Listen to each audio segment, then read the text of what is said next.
Oi, Davi, tudo bem? Hoje a gente vai falar sobre os adjetivos e, mais especificamente, sobre suas flexões de gênero, número e grau. Primeiro de tudo, o que é um adjetivo? Um adjetivo é uma palavra que serve para caracterizar outras palavras. Essa vai ser a função principal dele. Ele vai atribuir alguma qualidade a algum substantivo. Por exemplo, se eu digo que eu estou usando uma blusa vermelha, esse termo vermelha está caracterizando a minha blusa. Ele está atribuindo a ela uma característica, uma qualidade, não é qualquer blusa, é uma blusa vermelha, tá? E aí, a gente vai ter que os adjetivos vão sofrer flexões, que são as mudanças, de acordo aos substantivos que estão sendo caracterizados por esses adjetivos. Então, por exemplo, no primeiro caso de flexão, a gente tem a flexão de gênero. O que é a flexão de gênero? É a flexão que vai ser voltada ao gênero do substantivo. Simples. Então, vai ser ou no masculino ou no feminino. A gente tem flexões de gênero biformes ou uniformes. Uniformes só tem uma forma, o adjetivo. Então, por exemplo, inteligente, amável e feliz são adjetivos uniformes. Os biformes vão ter duas formas de flexões de gênero. Vão mudar de masculino para feminino, como bonito, que fica bonita, feio, fica feia, cansado, fica cansada e por aí vai. Esses são os biformes. Aí, a gente vai ter outro tipo de flexão, que vai ser a flexão de número. O que é a flexão de número? Nada mais é do que a flexão de singular para plural ou de plural para singular. Então, eu tenho aqui como primeiro exemplo para você as palavras feio, que vai ficar feios. É simples. A gente só adicionou ali o S e mudou o sentido. Ele está sugerindo ali um número. Inteligente vai ficar inteligentes. Por quê? Porque se o substantivo tiver no plural, ou se referindo a mais de uma pessoa, a gente vai ter que colocar o adjetivo também no plural, tá? Então, esse S aí, no final, ele está transmitindo uma ideia de número. E uma observação importante da gente saber é que o plural no masculino, na língua portuguesa, ele vai servir de forma neutra. Então, nesse exemplo aqui que eu vou colocar para você, ó. Vamos lá. Existem 20 alunos cansados na sala. Esse cansados tá no masculino e tá no plural. Ou seja, eu estou me referindo aqui a meninos e meninas dos 20 alunos. A gente não sabe, mas pode ser que estejam ali os dois, não sejam só meninos, tá? E aí, a última flexão que a gente vai ter é a flexão de grau. A flexão de grau dos adjetivos, ela pode ser comparativa ou superlativa.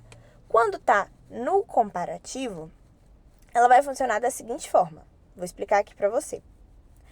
Ele vai ser a comparação entre duas coisas. É simples, é sugestivo isso. E aí, quando a gente coloca no comparativo, a gente pode ter um comparativo de igualdade, que pode ser, por exemplo, Davi é tão gentil quanto eu. Tá vendo que eu usei essa construção de tão e quanto? Isso dá uma ideia de igualdade. No caso dessa frase aí, eu e Davi somos igualmente gentis. Nós dois somos gentis. Por isso, eu tô fazendo uma comparação de igualdade, tá? Esse adjetivo está servindo dessa forma. E aí tem a comparação de superioridade também. É a mesma coisa que eu falar, Davi é mais gentil do que eu, tá? E aí, o que eu tô dizendo? Esse mais, ele tá sugerindo para você que tá lendo que existe uma relação de superioridade. Que superioridade? Superioridade de Davi sobre mim, certo? E aí, a gente tem, por último, o comparativo de inferioridade. O comparativo de inferioridade vai ser, por exemplo, Davi é menos gentil que eu. Eu tô sugerindo com esse menos que eu estou superior a Davi. Davi é inferioridade. Ele é inferior a mim. Ou seja, quando eu tenho uma flexão de grau comparativo, eu estou comparando duas coisas. No superlativo, que eu vou te explicar agora, não existe a comparação, certo? Eu estou fazendo eu estou reforçando, estou dando uma ênfase a uma certa característica de algo ou alguém que está sendo citado no meu texto. Eu não estou fazendo nenhuma comparação, tá? E aí o superlativo vai se dividir de duas formas. O primeiro é o superlativo relativo. O que acontece? Eu tô pegando um elemento e colocando ele como superior ou inferior a outros elementos que eu vou citar. E aí, se eu digo para você, por exemplo, o menino é o mais atencioso do grupo. Se eu pego esse menino aí, que é o sujeito, e tô dizendo que ele é mais atencioso do grupo, eu tô relacionando ele com o grupo, mas eu não tô fazendo uma comparação. E aí eu tô dizendo que ele é superior a outros elementos da minha frase.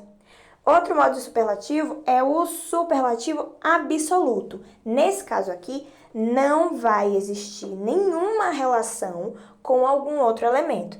Ele não se expressa em relação a nada, como é o caso do superlativo relativo, que foi o que eu expliquei. E aí o absoluto vai se dividir em sintético, que é o caso de eu mudar a grafia da palavra e falar, por exemplo, que Davi é inteligentíssimo.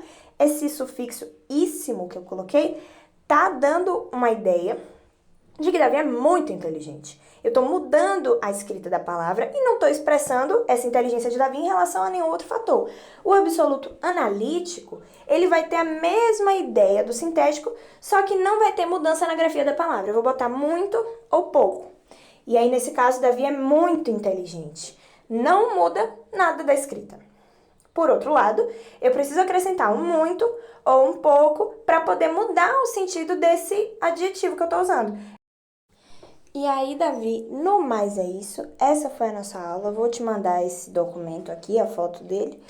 E qualquer dúvida, pode me chamar. Um beijo!